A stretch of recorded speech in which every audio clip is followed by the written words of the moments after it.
हरे कृष्णा। मेरे प्यारे प्यारे बच्चों, आज जन्माष्टमी का दिन है। बहुत बहुत बहुत बधाइयाँ आपको। कृष्ण जन्माष्टमी की बहुत बधाइयाँ।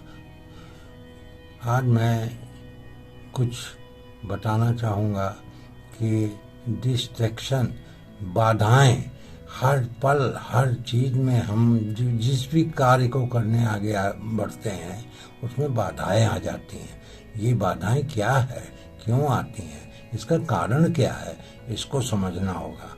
बच्चों, ये ध्यान रखें कि बाधाएं आएंगी और जाएंगी, ये परमानेंट नहीं है। क्योंकि हमारे जो 5 इंद्रियां हैं और जो कर्मेंद्रियां हैं, इन 5 इंद्रियां हैं, 5 ज्ञानेंद्रियां हैं और इस तरह के जो हमारे 9 द्वार हैं, उनके माध्यम से हम बाहर की ऊर्जा को बहुत ग्रहण कर रहे हैं। बाहर की ऊर्जा हमारे अंदर फीड कर रही है। कोई रेगुलेटर रिमोट नहीं है, जो जैसा होता है वैसा चलता जा रहा है और बाधाएं आके खड़ी हो जाती हैं, और जिसकी वजह से हम बहुत परेशान होते हैं। इन बाधाओं को कैसे दूर किया जाए, इन बाधाओं का मेन कारण क्या है। बाधाएं हमारे विचारों से, हमारे कर्म से और इस तरह से जो अवगुण हमारे अंदर जो हमने खोल रखा है अपने माइंड में, सारी चीज़ें फीड होती हैं, उसमें भर रही हैं। तो माइंड में इस तरह की जो नेगेटिव ऊर्जा है बुरी तरह व्याप्त हो गई। इसके कारण ये और बाधाएं आती हैं।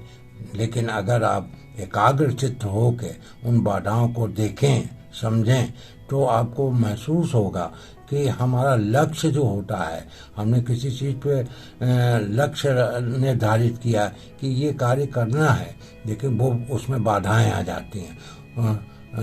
लक्ष्मी नारायण, लक्ष्मी जो है, लक्ष्मी का मतलब ही है लक्ष्य। लक्ष्मी मीन्स लक्ष्य। आपका लक्ष्य क्या है? एकाग्र चित्त होके उस लक्ष्य की ओर बढ़ें। हमें अपना लक्ष्य निर्धारित करना पड़ेगा, गोल तैयार करना पड़ेगा और छोटे छोटे गोल बनाएं। बड़ा गोल न बनाएं जिसमें उलझ जाएं, बाधाएं आएं। ऐसी स्थिति में बाधाएं आएंगी, जाएंगी। घबराएं नहीं, डरें नहीं।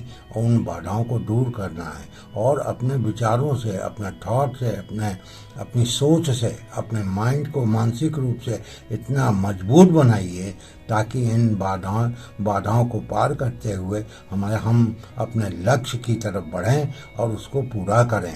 और देखिए, लक्ष्य अगर बहुत एकाग्र चित्त होकर करेंगे, इसी तरह देखिए, अगर सूरज की एक रोशनी अगर ग्लास से देखा जाए और किसी में फोकस किया जाए, किसी कागज में, तो उसमें एक तरह की आग ऊर्जा बन जाती है, बृहद ऊर्जा बन जाती है और वो जलने लगता है। उसी तरह हमको भी अपने मन को, अपने विचारों को एकाग्र करते हुए, अपने लक्ष्य को देखते हुए अच्छे भाव के साथ आगे बढ़ना है और उसको पूरा करना है। बाधाएं आएंगी, घबराने की बात नहीं है।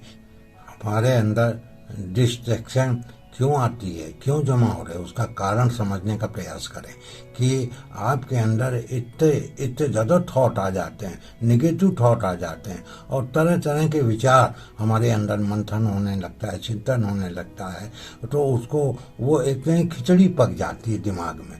तो ऐसी स्थिति में अपने दिमाग को बिल्कुल खाली रखें, अच्छा रखें, पॉजिटिव रखें। तो इस तरह के विचार से ही इस तरह के जो हम किसी कार्य को करना चाहते हैं उसमें बड़ी बड़ी बाधाएं आ जाती हैं, उत्पन्न हो जाती हैं। क्योंकि माइंड में इतनी चीज़ें भरी हुई हैं, इतने थॉट आ गए हैं और वो भी निगेटिव थॉट। कृष्णा जी ने अर्जुन से कहा था कि जो कुछ हो गया सो हो गया, आगे आने वाला समय है, उसमें अच्छे अच्छे थॉट डालिए, अच्छे विचार लाइए और उसको पॉजिटिव करते हुए आगे बढ़ें। तो इतना माइंड को इतना पजल्ड कर दिया है, इतना खिचड़ी हो गया है माइंड, उसको लेट गो करना है, उसको हटाना है। सकारात्मक सोच के साथ आगे बढ़ते रहोगे तो कामयाब होगे, निश्चित कामयाब होगे। ऐसी प्रेरणा हमको भगवान कृष्ण दे चुके हैं। डिस्ट्रैक्शन को कैसे ख़त्म किया जाए, समाप्त किया जाए, तो ऐसी स्थिति में भैया जी अपने विचारों को देखिए, आप परखें कि क्या हलचल है दिमाग में, इस तरह की क्या हलचल है। जो बेकार की हलचल है उसको लेट गो करिए और आगे बढ़ने का रास्ता सोचिए और अपने लक्ष्य पे जरूर ध्यान दें। लक्ष्य अगर सही है, अच्छा है, सोच अच्छी है, तो आप जो चाहते हैं, जो सोचते हैं, वो पूरा ही हो के रहेगा, होगा, ऐसा मेरा मानना है। मैं इस वीडियो को यहीं समाप्त करना चाहता हूँ। जय श्री कृष्ण।